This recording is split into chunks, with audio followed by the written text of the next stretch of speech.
ದೇವರು ಕಳಿಸಿದಂಥ ಒಂದು ರಾಯಭಾರಿಗಳು ಈ ಸಮಾಜಕ್ಕೆ ಅಂತ ನನ್ನ ಭಾವನೆ.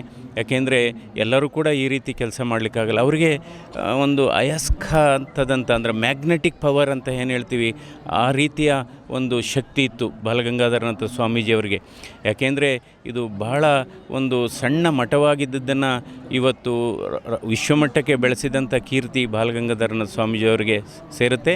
ಅದರಿಂದ ಹಲವಾರು ಲಕ್ಷಾಂತರ ಜನ ಈ ಸಂಸ್ಥೆಯ ಮೂಲಕ ಇವತ್ತು ಬದುಕನ್ನು ಕಟ್ಕೊಂಡಿದ್ದಾರೆ. ಸೊ ಈ ರೀತಿ ಯಾಕೆಂದರೆ ಇವ್ರನ್ನ ಯುಗ ಪುರುಷರು ಅಂತಲೇ ಹೇಳಬೇಕಾಗುತ್ತೆ. ಯಾಕೆಂದರೆ ದೇವ್ರು ಬಂದು ಕೆಲಸ ಮಾಡಲಿಕ್ಕಾಗಲ್ಲ, ಆದರೆ ಇಂಥವರನ್ನು ಈ ಭೂಮಿಗೆ ಕಳಿಸ್ತಾನೆ ಭಗವಂತ. ನೀವು ಸಮಾಜ ಸೇವೆ ಮಾಡಿ, ಸಾರ್ವಜನಿಕರ ಸೇವೆ ಮಾಡಿ, ಬಡವರ ಕಣ್ಣೀರನ್ನು ಒರೆಸಿ. ಯಾಕೆಂದರೆ ಎಷ್ಟು ಓದಿದ್ದೀವಿ ಅನ್ನೋದು ಮುಖ್ಯವಲ್ಲ, ಬಟ್ ನಮ್ಮ ಓದು, ನಮ್ಮ ಸಾಧನೆ ಎಷ್ಟು ಜನರ ಮುಖದಲ್ಲಿ ನಗುವನ್ನು ತರಿಸಿದೆ ಮತ್ತು ಎಷ್ಟು ಜನರ ಕಣ್ಣೀರನ್ನು ಒರೆಸಿದೆ, ಅದು ಬಹಳ ಮುಖ್ಯವಾದದ್ದು.